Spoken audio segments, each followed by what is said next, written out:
La pregunta de la parte de Dios y la parte de la humanidad en el proceso de la salvación bíblica está directamente relacionada con la pregunta de ¿qué es el pecado?, que se abordó ayer por la tarde. La primera referencia a la salvación en el Nuevo Testamento se encuentra en el libro de Mateo, capítulo 1, versículo 21. Recuerda cuando el ángel se le aparece a José y le dice que María le va a dar a luz a un niño, basado en la intervención del Espíritu Santo. Mateo 1:21 dice, y llamará su nombre Jesús, porque él salvará a su pueblo de sus pecados. Ahora, si, como los oponentes de la teología de la última generación, quisieran hacernos creer que el pecado es una condición involuntaria recibida al nacer, entonces la única forma en que uno puede salvarse del pecado es deshaciéndose de esa condición involuntaria o declarando justo al pecador a pesar de su condición. Ahora, para ambos lados, en la presente controversia sobre la teología de la última generación, ambos creen, como ya hemos señalado muchas veces, que la naturaleza caída que heredamos al nacer será quitada cuando Jesús venga. Todavía hay unas pocas personas por ahí que ocasionalmente me encuentro con ellos de vez en cuando, que todavía tienen la idea de que antes de que Jesús regrese, la naturaleza caída será erradicada, pero esa es una minoría muy pequeña hasta ahora, ya que los adventistas que creen en la teología de la perfección se preocupan. La verdadera diferencia entre los dos campos sobre el tema de la salvación es que aquellos que creen en la teología de la última generación creen que las condiciones de la salvación, que todos estamos de acuerdo son la obediencia a la ley de Dios, que esas condiciones son cumplidas a través de la justicia de Cristo, que incluye tanto la justificación como la santificación. Los oponentes de la teología de la última generación, por el contrario, creen que debido al pecado original, la única forma en que se puede satisfacer las demandas de la ley es a través de la justicia forense o legal, que creen que la justificación representa. Así, según su teología, la única forma en que un cristiano puede experimentar la salvación y la aceptación ante Dios en el juicio celestial es a través de una justicia declarativa que nos declara santos, aunque no lo somos. Y no solo estamos hablando del pasado, aquí estamos hablando del presente y el futuro de acuerdo con lo que creen. Estas personas creen que somos salvos. La justificación implica más bien, como veremos en nuestra discusión, no solo el perdón de los pecados pasados, sino también el perdón de los pecados presentes y futuros. Algunos lo han llamado perdón anticipado. Algunos lo han descrito con más razón como otra forma de la doctrina católica de las indulgencias, solamente que en este caso las indulgencias son gratuitas. Un autor en uno de los libros recientes que ataca la teología de la última generación dice que la base fundamental de la aceptación de uno en el juicio no son las obras empoderadas por el espíritu del creyente, sino la justicia de Cristo. Ahora vamos a averiguar lo de la Biblia y los escritos del Espíritu de Profecía en los próximos momentos, que las obras habilitadas por el Espíritu del creyente y la justicia de Cristo son una y la misma cosa. Hay una diferencia entre lo que intentamos con nuestras propias fuerzas, como estuvimos discutiendo en el panel, y lo que hacemos a través de la fuerza de Dios. Pero los oponentes de la teología de última generación no hacen esa distinción. Creen que incluso lo que la gente hace a través del Espíritu Santo no tiene nada que ver con la salvación. Pero lo que vamos a demostrar aquí en los próximos momentos es que la salvación bíblica es cooperativa, que involucra la parte de Dios y la parte de la humanidad.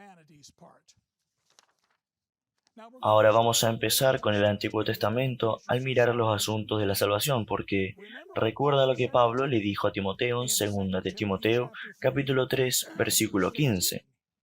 Él escribe, y que desde la niñez has sabido las sagradas escrituras, las cuales te pueden hacer sabio para la salvación por la fe, que es en Cristo Jesús. Ahora, Pablo afirmó su fe en la teología de la salvación del Antiguo Testamento, en ese famoso pasaje que Martín Lutero escuchó zumbando en sus oídos mientras subía de rodillas esa escalera en Roma, que ellos pensaban que había sido transportada milagrosamente desde la sala del juicio de Pilato a la ciudad eterna. Sabemos cuál es ese pasaje. Está en Romanos capítulo 1, versículo 17, y esto está sacado directamente del libro de Habacuc, capítulo 2, versículo 4. El justo, por la fe, vivirá. Pero esto no es en absoluto la única referencia de Pablo al Antiguo Testamento en el establecimiento de su comprensión de la salvación. Uno de los pasajes más interesantes de los escritos de Pablo que sale del Antiguo Testamento es en Romanos capítulo 4, versículos 6 al 8. Como también David habla de la bienaventuranza del hombre a quien Dios atribuye justicia sin obras, diciendo, bienaventurados aquellos cuyas iniquidades son perdonadas y cuyos pecados son cubiertos. Bienaventurado el varón a quien el Señor no inculpa de pecado. Ahora, esto es tomado directamente del Salmo 32, versículos 1 y 2, donde escribe el salmista, bienaventurado aquel cuya transgresión ha sido perdonada y cubierto su pecado.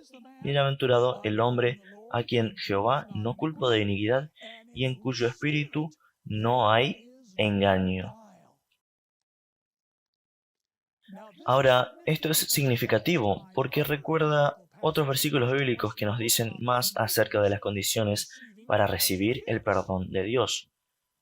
Observe cómo aquel a quien Dios no impute iniquidad es aquel en cuyo espíritu no hay engaño. Dios no solo atribuye justicia sin obras, lo hace solo a aquellos en cuyo espíritu no hay engaño. Ahora, algunas personas podrían preguntarse, ¿por qué Pablo no citó esa última cláusula en el Salmo 32, versículo 2? Bueno, yo sigo pensando que no tenía por qué hacerlo, porque en 2 de Timoteo, capítulo 3, versículo 16, deja muy claro que todas las escrituras del Antiguo Testamento fueron inspiradas por Dios y son útiles para enseñar, para redarguir, para corregir, para instruir en justicia. Y cuando en el versículo anterior Pablo le dice a Timoteo que desde niño ha conocido las sagradas escrituras que pueden hacerlo sabio para la salvación a través de la fe en Jesús, recuerde que las únicas escrituras que le enseñaron a Timoteo desde su niñez fueron el Antiguo Testamento. Así que lo que está claro en el capítulo 4 de Romanos es que cuando Pablo habla en otra parte de que los cristianos no son salvos por obras, las obras que se describen no incluyen la obra del Espíritu Santo en y a través del creyente, porque obviamente para que nuestra iniquidad no se nos impute, tenemos que estar libres de engaño, y la única forma en que sucede es a través de la transformación empoderada por el Espíritu. Aquellos que rechazan la teología de la última generación insisten en que incluir la obra transformadora del Espíritu Santo en el proceso de salvación es aceptar la doctrina de la salvación por obras que Pablo condena. Y vamos a ver que esta posición que toman los oponentes de la teología de la última generación es explícitamente contraria al Nuevo Testamento. Pero comenzamos a comprender más la declaración de David. Los inocentes son los únicos elegibles para el perdón. Cuando miramos otros pasajes del Antiguo Testamento que hablan sobre las condiciones para el perdón. Uno de los más fuertes de los que hablamos en el panel de discusión es 2 de Crónicas, capítulo 7, versículo 14. Conocemos el versículo bien. Si se humillare mi pueblo, sobre el cual mi nombre es invocado, y oraren, y buscaren mi rostro, y se convierten de sus malos caminos, entonces yo oiré desde los cielos, y perdonaré sus pecados, y sanaré su tierra. Proverbios 28, versículo 13. El que encubre sus pecados no prosperará, mas el que los confiesa y se aparta alcanzará misericordia. Isaías 55, versículo 7. Deje el impío su camino y el hombre inicuo sus pensamientos, y vuélvase a Jehová, el cual tendrá de él misericordia, y al Dios nuestro, el cual será amplio en perdonar. Jesús también dejó en claro cuáles son las condiciones para recibir el perdón de su Padre. Mateo capítulo 6, versículos 14 y 15 nos dice: Porque si perdonáis a los hombres sus ofensas, os perdonará también a vosotros vuestro Padre Celestial. Mas si no perdonáis a los hombres sus ofensas, tampoco vuestro Padre os perdonará vuestras ofensas. Una vez más, el perdón de Dios está condicionado a la obediencia. Y esa obediencia, por supuesto, solo es posible a través del poder transformador del Espíritu. Romanos capítulo 2, versículo 13 nos dice lo mismo. Porque no son los oidores de la ley los justos ante Dios, sino los hacedores de la ley serán justificados. Así que, cuando ponemos todos estos versículos juntos, podemos encontrar las condiciones bíblicas para recibir el perdón de Dios. Veámoslos. Humildad, confesión y abandono del pecado, un espíritu sin malicia, una disposición para perdonar a los demás y cumplir la ley divina. Y por supuesto, si hacemos todas estas cosas que hemos visto aquí, estamos cumpliendo la ley divina. Cuando en contraste, la Biblia dice que no somos salvos por obras, está hablando de la piedad superficial autoproducida, sin relación con la conversión y sin conexión con la gracia transformadora de Dios. Estábamos hablando de eso para aquellos de ustedes que estaban sintonizados en el panel. El origen de la justicia bíblica por la fe en el Antiguo Testamento es claro en el capítulo 11 de Hebreos, que a menudo llamamos el capítulo de la fe. En la crónica de los diversos dignos del Antiguo Testamento que se describen aquí como haciendo cosas buenas por fe, tal vez el ejemplo más fuerte de estos es el versículo 7 en Hebreos capítulo 11. Por la fe Noé, cuando fue advertido por Dios acerca de cosas que aún no se veían, con temor preparó el arca en que su casa se salvase, y por esa fe condenó al mundo, y fue hecho heredero de la justicia que viene por fe. ¿Cómo Noé se convirtió en un heredero de la justicia por la fe? Mediante la construcción de un arca, por salvar su hogar de la inundación y condenar el mundo con su ejemplo.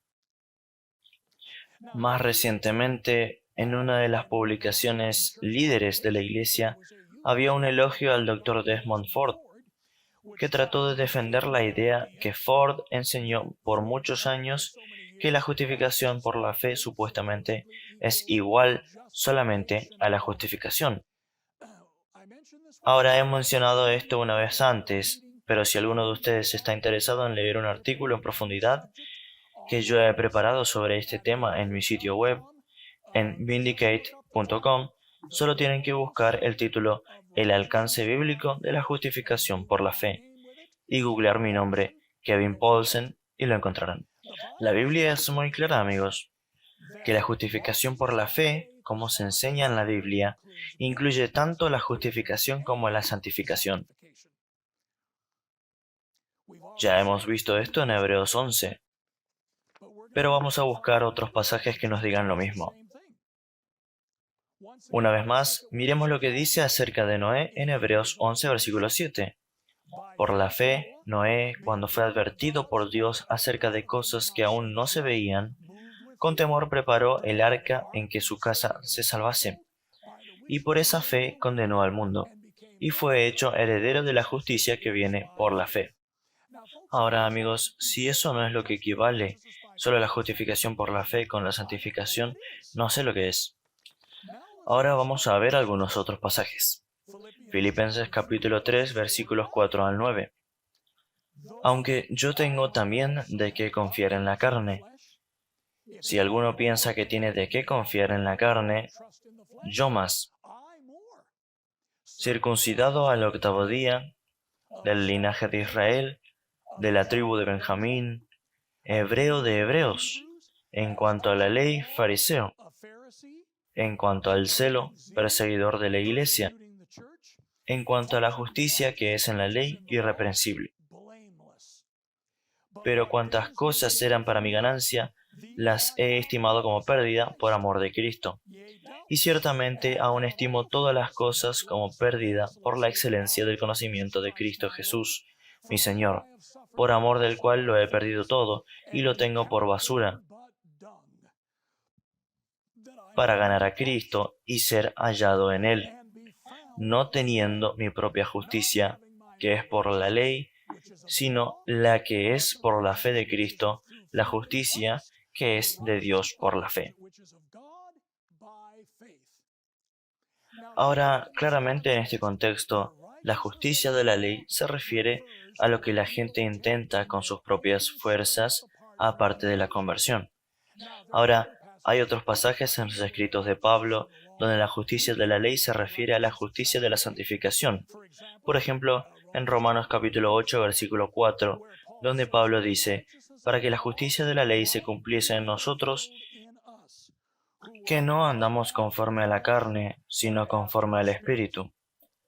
El contexto y el consenso inspirado señalan la diferencia, así como la amonestación de Elena G. de White con respecto al lenguaje inspirado. En el volumen primero de Mensajes Selectos, página 20, ella dice, diferentes significados se expresan con la misma palabra. No hay una palabra para cada idea distinta.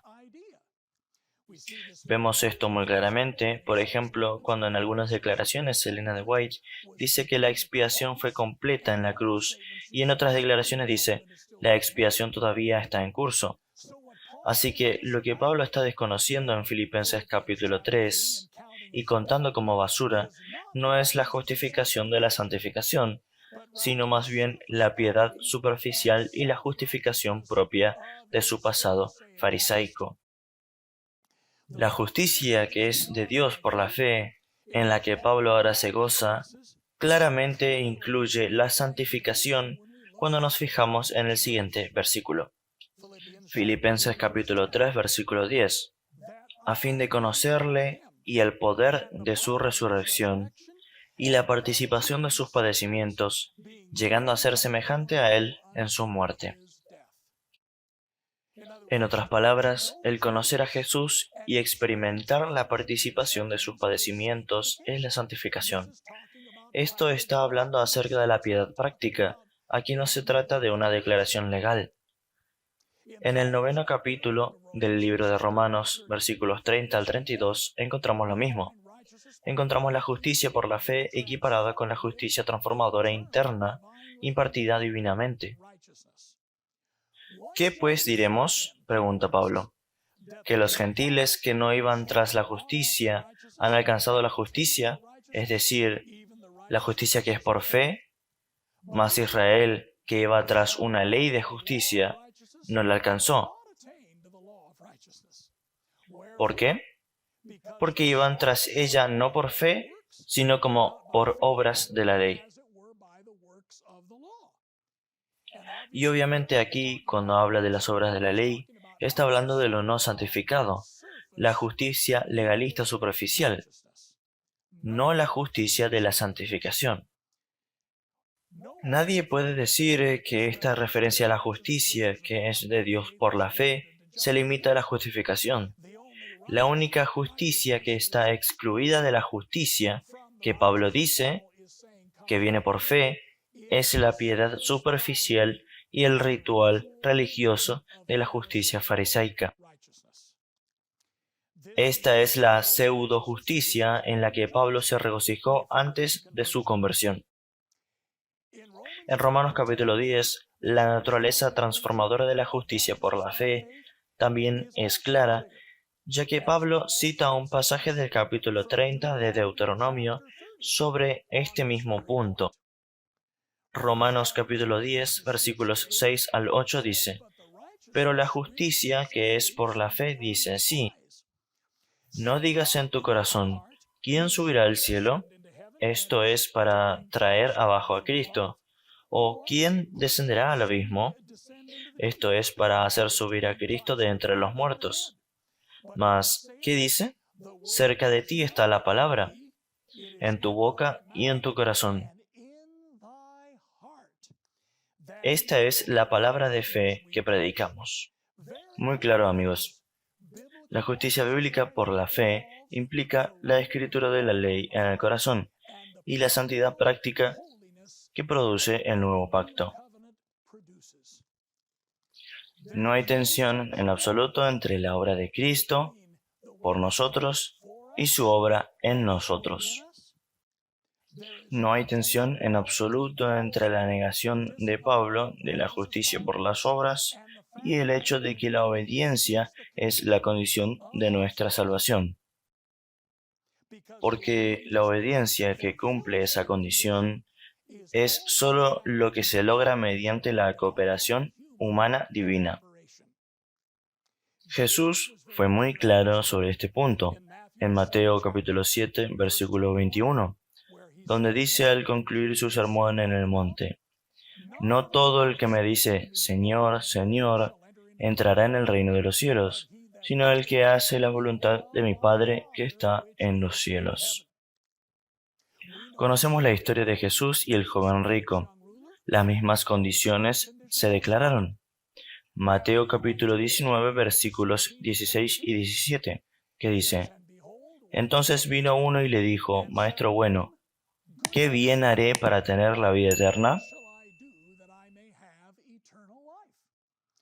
Él le dijo: ¿Por qué me llamas bueno? Ninguno hay bueno sino uno, Dios. Mas si quieres entrar en la vida, guarda los mandamientos. Pero por supuesto Jesús tenía en claro que solo a través del poder del cielo se pueden guardar los mandamientos. Cuando el joven se alejó porque se aferró a sus posesiones, los discípulos preguntaron en los versículos 25 y 26 del mismo capítulo: ¿Quién entonces podrá ser salvo? Y mirándolos Jesús les dijo: Para los hombres esto es imposible, mas para Dios, ¿cuántas cosas son posibles? Todo es posible. Cuando el intérprete de la ley vino a Jesús, a quien le contó la historia del buen samaritano, Jesús le dio la misma enseñanza. En Lucas capítulo 10, versículos 25 al 28. Y he aquí un intérprete de la ley se levantó y dijo para probarle: Maestro, ¿haciendo qué cosa heredaré la vida eterna? La misma pregunta que le hizo el joven rico. Él le dijo: ¿Qué está escrito en la ley? ¿Cómo lo lees? Aquel respondiendo dijo: Amarás al Señor tu Dios con todo tu corazón, con toda tu alma y con todas tus fuerzas y con toda tu mente, y a tu prójimo como a ti mismo. Y le dijo: Bien has respondido. Haz esto y vivirás. Y el apóstol Pablo enseñó lo mismo. En Romanos, el segundo capítulo, versículos 6 al 11, hablando de Dios, Pablo escribe: el cual pagará a cada uno conforme a sus obras. Vida eterna a los que, perseverando en bien hacer, buscan gloria y honra e inmortalidad. Pero ira y enojo a los que son contenciosos y no obedecen a la verdad, sino que obedecen a la injusticia. Tribulación y angustia sobre todo ser humano que hace lo malo, el judío primeramente y también el griego. Pero gloria y honra y paz a todo el que hace lo bueno, al judío primeramente y también al griego. Recuerda lo que Pablo está tratando de demostrar aquí. No que la obediencia no se requiera para la salvación, pero que toda la humanidad, judíos y gentiles por igual, necesitan el perdón y la justicia transformadora de Jesús. Veamos Romanos capítulo 8, versículo 13, donde el apóstol declara: porque si vivís conforme a la carne, moriréis. Mas si por el Espíritu hacéis morir las obras de la carne, viviréis. Hebreos capítulo 5, versículo 9 nos dice lo mismo. Y habiendo sido perfeccionado, vino a ser autor de eterna salvación para todos los que le obedecen. Elena de White hace eco de las enseñanzas de Jesús y Pablo en Declaraciones del volumen 2 de los Testimonios, página 598. El abogado preguntó a Jesús qué debía hacer para heredar la vida eterna. Jesús le señaló los 10 mandamientos de su Padre, diciéndole que la obediencia a ellos era necesaria para su salvación.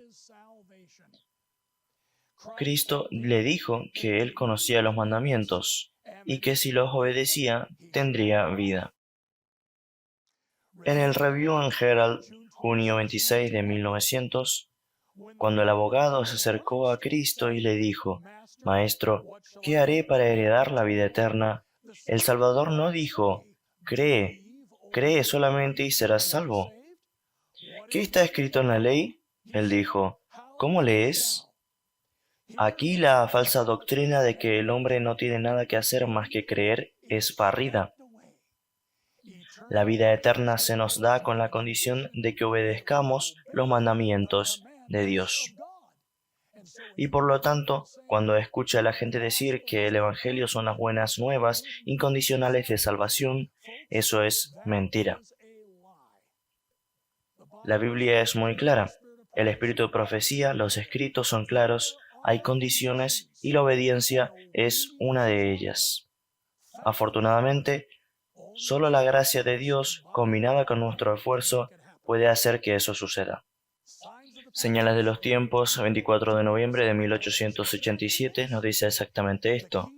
La observancia de estos 10 mandamientos comprende todo el deber del hombre y presenta las condiciones de la vida eterna.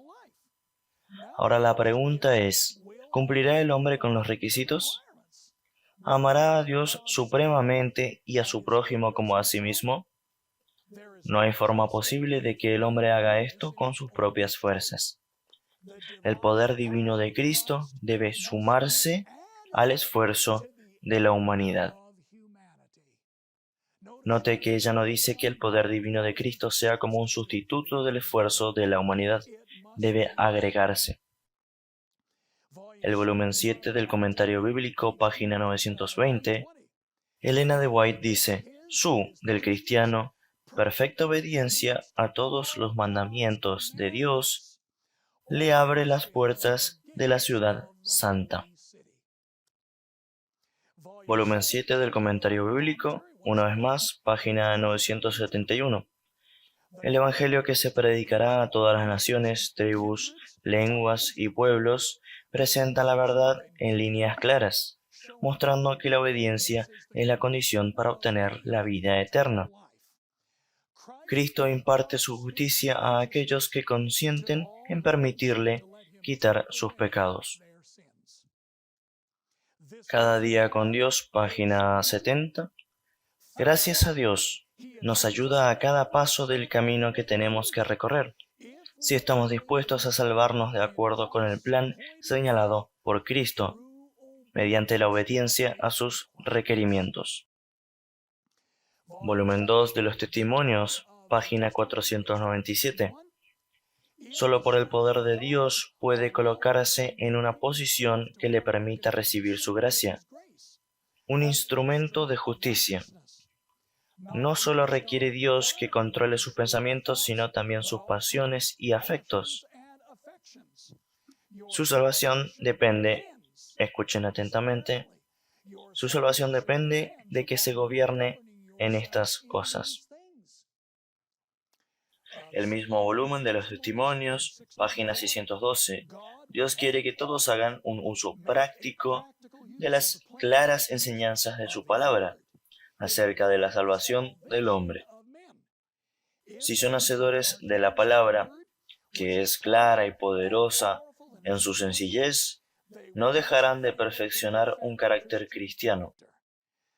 Seguirán santificados por la verdad y obedeciéndola humildemente se asegurarán la vida eterna. Desde el corazón, página 181. Al aceptar a Cristo como Salvador personal, los hombres y mujeres pueden mantenerse firmes contra las tentaciones del enemigo. Los seres humanos pueden tener vida eterna si aceptan los principios del cielo y permiten que Cristo lleve el corazón y la mente a la obediencia a la ley de Jehová. Review and Herald, 26 de octubre de 1897. Aquí se describen los términos de la salvación para cada hijo e hija de Adán. Se dice claramente que la condición para obtener la vida eterna es la obediencia a los mandamientos de Dios. Y una cosa que espero que noten aquí, amigos, se nota que no hay diferencia entre la teología escrita antes de 1888 y la escrita después. Por favor, no acepten esta metodología de la doctrina de salvación de Sinaí a Gólgota de Elena de White. Elena de White es tan clara antes de 1888 que solo mediante el poder divino se puede representar la condición de obediencia, y ella es tan clara después de 1888 que antes de que esta condición no puede ser prestada con nuestra propia fuerza, pero solo a través de la fuerza de Dios en conjunción con el esfuerzo humano. Hechos de los Apóstoles, página 384. La obra de ganar la salvación es una operación mancomunada. Los esfuerzos humanos por sí solos son insuficientes. Sin la ayuda del poder divino no se conseguirá nada. Dios obra y el hombre obra. Servicio cristiano, página 96. Los cristianos deben despertarse y asumir sus deberes descuidados, pues la salvación de sus propias almas depende de sus esfuerzos individuales. Bible Echo, diciembre 9 de 1895. La abnegación es la condición de la salvación. Ahora, amigos, creo que debería estar claro a estas alturas que tantos predicadores justos por la fe en el adventismo moderno y contemporáneo no han logrado hacer su tarea. La marginación del esfuerzo humano en el proceso de la salvación por muchos defensores de profesos de la justificación por la fe en nuestras filas ha sido un escándalo de proporciones sin precedentes. Sin ninguna duda, el resultado ha sido la indiferencia personal e institucional generalizada para el consejo escrito de Dios. Vi un folleto producido recientemente dentro de la denominación instando a que aceptemos a los homosexuales practicantes en nuestra confraternidad. Y el argumento principal fue que somos salvos por gracia y no por obediencia. Amigos, esta falsa comprensión de la justicia por la fe llevará a la gente directamente al fuego del infierno. Ahora vamos a ver algunas declaraciones inspiradas sobre la naturaleza de la justificación bíblica. Aquellos que creen que se oponen a la teología de la última generación insisten en que la justificación es solo un acto declarativo y no tiene ningún elemento transformador. Uno de los autores del libro El carácter de Dios y la última generación, a la que he hecho referencia varias veces, dice: la justificación no incluye el proceso de transformación ética. La justificación es dar cuenta o considerar a una persona justa, no hacer a una persona justa. Bueno, amigos, lo que sucedió cuando Dios en la creación dijo: sea la luz, ¿permaneció oscuro? No, la Biblia dice: y hubo luz. Cuando el leproso vino a Jesús por sanidad, en Mateo capítulo 8, Jesús le dijo: sé limpio. Y la Biblia dice que inmediatamente su lepra fue limpiada. Elena de White refleja esto en pasajes tales como La Educación, página 254, donde ella dice: en ocasión de la creación, Él dijo y fue hecho, Él mandó y existió. Él llama a las cosas que no son como si fuesen, porque cuando las llama, entonces existen. Y es por eso que Pablo dice en Tito capítulo 3, versículos 5 al 7, nos salvó no por obras de justicia que nosotros hubiéramos hecho, sino por su misericordia, por el lavamiento de la regeneración y por la renovación en el Espíritu Santo, el cual derramó en nosotros abundantemente por Jesucristo nuestro Salvador, para que justificados por su gracia viniésemos a ser herederos conforme a la esperanza de la vida eterna. Fíjense en el contraste que esta declaración establece en este pasaje, entre las obras de justicia que obviamente hemos hecho con nuestras propias fuerzas y el lavamiento de la regeneración y la renovación del Espíritu Santo, que es el medio por el cual Pablo dice que somos salvos. Elena de White nos dice en el volumen 6 del Comentario Bíblico, página 1070, el perdón y la justificación son una y la misma cosa.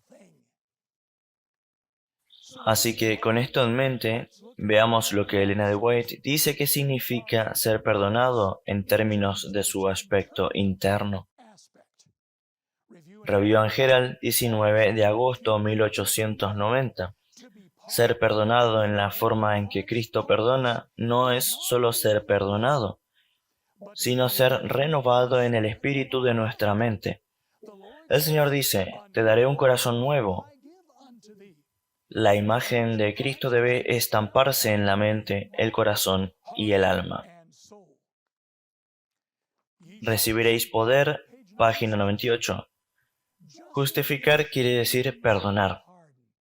Significa que al ser purgado de las obras muertas, eso es una transformación, el corazón queda en condiciones de recibir la bendición de la santificación. Es como dijo un predicador hace muchos años, que la diferencia entre la justificación y la santificación es la diferencia entre casarse y permanecer casado. El discurso maestro de Jesucristo, página 97. Este pasaje fue citado antes hoy. El perdón de Dios no es solamente un acto judicial por el cual libra de la condenación. No es solo el perdón por el pecado, es también una redención del pecado. Es la efusión del amor redentor que transforma el corazón. David tenía el verdadero concepto del perdón cuando oró: crea en mí, oh Dios, un corazón limpio y renueva un espíritu recto dentro de mí. Volumen 6 del Comentario Bíblico, página 1098. Al recibir la justicia imputada de Cristo, mediante el poder transformador del Espíritu Santo, llegamos a ser como Él. A fin de conocerle, página 335. Escuche esto. La gracia de Cristo purifica mientras perdona y prepara a los hombres para un cielo santo. Noten que no dice la gracia de Cristo perdona y luego purifica. No, dice que purifica mientras perdona. La justificación en la Biblia y en espíritu de profecía significa declarar y hacer justos. Los mismos críticos de la teología de la última generación, que niegan el aspecto transformador de la justificación, insisten en que la justificación no cubre o que cubre mucho más que nuestros pecados pasados. Uno de los autores de este libro hizo esta declaración: yo vi la justificación como perdonar mis pecados pasados, pero después de la conversión sentía que yo tenía que depender de mi santificación como la base de mi aceptación continua con Dios. Bueno, saben, este querido hermano haría mejor tomando su discusión con la Biblia y con el espíritu de profecía. ¿Qué dijo Pedro en la casa de Cornelio? En Hechos capítulo 10, versículo 36. Sino que en toda nación se agrada del que le teme y hace justicia. Volumen 1 de Mensajes Selectos, página 429. A fin de que el hombre retenga la justificación, debe haber una obediencia continua mediante una fe activa y viviente que obre por el amor y purifique el alma. En la página 464 del volumen 1 de Mensajes Selectos, ella también dice: la bendición de la justificación se retiene mediante la entrega continua de la voluntad y la obediencia continua. Hijos e hijas de Dios, página 47. Muchos de los que pretenden creer las verdades probatorias de estos últimos días actúan como si Dios no tomara nota de su indiferencia hacia los principios de su santa ley y su manifiesta desobediencia de ellos. La ley es la expresión de su voluntad y es por medio de la obediencia a esa ley como se propone aceptar a los hijos de los hombres como sus hijos e hijas. Review and Herald del 3 de mayo de 1898. A través de Jesús hay simpatía divina entre Dios y los seres humanos, que, mediante la obediencia, son aceptados en el amado. Así, la humanidad se ajusta a la voluntad de la divinidad, cumpliendo las palabras: si me amáis, guardad mis mandamientos. El pueblo de Dios que guarda los mandamientos debe caminar a la luz del sol de la justicia de Cristo, sus rostros expresando alegría y acción de gracias, gozosos en la seguridad. Bienaventurados los que guardan sus mandamientos, para tener derecho al árbol de la vida y entrar por las puertas de la ciudad. Signs of the Times, 28 de diciembre de 1891. A través de la obediencia a todos los mandamientos de Dios, somos aceptados en el amado. Ahora vamos a ver las declaraciones de Elena de White que dejan en claro que los pecados pasados son lo que el perdón de Dios cubre. Signs of the Times, 15 de diciembre de 1887. No hay camino de regreso a la inocencia y la vida excepto a través del arrepentimiento por haber transgredido la ley de Dios y la fe en los méritos del sacrificio divino, que has sufrido por tus transgresiones del pasado. Y eres aceptado en el amado con la condición de obedecer los mandamientos de tu Creador. Camino a Cristo, página 62. Si te entregas a Él y lo aceptas como tu Salvador, entonces, por pecaminosa que haya sido tu vida, eso es el pasado. Por Él eres considerado justo. El carácter de Cristo ocupa el lugar de tu carácter y eres aceptado ante Dios como si no hubieras pecado. Volumen 6 del Comentario Bíblico, página 1092. Cristo lleva el castigo de las transgresiones pasadas del hombre, y al impartir al hombre su justicia, hace posible que el hombre guarde la santa ley de Dios. Y por supuesto, ¿cómo define Elena de White justicia impartida? Mensajes para los jóvenes, página 26. La justicia por la cual somos justificados es imputada. La justicia por la cual somos santificados es impartida. La primera es nuestro derecho al cielo, la segunda nuestra idoneidad para el cielo. Deseado de toda la gente, es página 710. La ley requiere justicia, una vida justa, un carácter perfecto, y esto no lo tenía el hombre para darlo. No puede satisfacer los requerimientos de la santa ley de Dios. Pero Cristo, viniendo a la tierra como hombre, vivió una vida santa y desarrolló un carácter perfecto. Ofrece estos como don gratuito a todos los que quieran recibirlos. Su vida reemplaza la vida de los hombres. Así tienen remisión de los pecados pasados, por la paciencia de Dios. Él construye el carácter humano de la similitud del carácter divino. Más que esto, dice ella, Cristo imparte a los hombres atributos de Dios. Así la misma justicia de la ley se cumple en el que cree en Cristo. Pero además de los pecados pasados, también somos perdonados por los pecados de ignorancia. En Hechos capítulo 17, versículo 30, el apóstol Pablo habló a los atenienses y habló sobre los tiempos de su ignorancia, pero Dios habiendo pasado por alto. En Santiago capítulo 4, versículo 17, el apóstol Santiago escribe: y al que sabe hacer lo bueno y no lo hace, le es pecado. Primeros Escritos, página 254, dice lo mismo.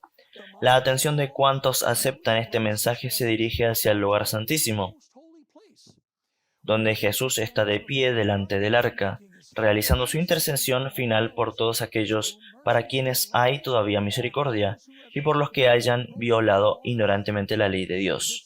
Esta expiación es hecha tanto para los justos muertos como para los justos vivos. Incluye a todos los que murieron confiando en Cristo, aunque por no haber recibido luz acerca de los mandamientos de Dios, hubiesen pecado ignorantemente al transgredir sus preceptos. Entonces, ¿cuál es la base de nuestra salvación de acuerdo con la Biblia y el espíritu de profecía? Efesios 1:7 habla de cómo el perdón es parte de ese proceso, en quien tenemos redención por su sangre, el perdón de pecados según las riquezas de su gracia. Segunda de Tesalonicenses 2:13 dice que también la santificación es parte de la base de nuestra salvación. Dios os haya escogido desde el principio para salvación, mediante la santificación por el Espíritu y la fe en la verdad. Tito 3:5. Una vez más, no por obras de justicia que nosotros hubiéramos hecho, sino por su misericordia, por el lavamiento de la regeneración y por la renovación en el Espíritu Santo. Y una vez más, de Elena de White, Mensajes para los jóvenes, página 326. La justicia por la cual somos justificados es imputada. La justicia por la cual somos santificados es impartida. La primera es nuestro derecho al cielo, la segunda nuestra idoneidad para el cielo. En El deseado de todas las gentes, página 267, ella explica cómo ambos rostros de la justicia de Jesús son la respuesta al legalismo. En esta declaración, ella escribe: el corazón orgulloso lucha para ganar la salvación, pero tanto nuestro derecho al cielo como nuestra idoneidad para él se hallan en la justicia de Cristo. Y finalmente, Elena de White explica el motivo de nuestra salvación tan bellamente en El camino a Cristo, página 63. Así que no tenemos nada en nosotros de que jactarnos. No tenemos motivos para la exaltación propia. Nuestro único fundamento de esperanza está en la justicia de Cristo que se nos imputa y ¿saben? Me pongo nervioso cuando las personas ponen puntos donde Dios pone comas. Noten lo que ella dice: nuestro único fundamento de esperanza está en la justicia de Cristo que se nos imputa y en la obra de su Espíritu que obra en nosotros y por medio de nosotros. Esto es la salvación bíblica, la parte de Dios y la parte de la humanidad. Padre Celestial, te suplicamos que nos des la fuerza para cumplir con nuestra parte del proceso de salvación. Porque de hecho, si todo dependía de ti haciendo tu parte y eso era todo, la salvación se habría terminado hace mucho tiempo y el mundo no habría tenido que soportar todo el horror y la tragedia y las pandemias y la corrupción y el genocidio y mucho más de lo que vemos en nuestro mundo hoy. Señor, danos la fuerza y la sabiduría de los que se encontrarán entre los que saldrán victoriosos, los que serán llamados elegidos y fieles. Esta es nuestra oración en el nombre de Jesús. Amén.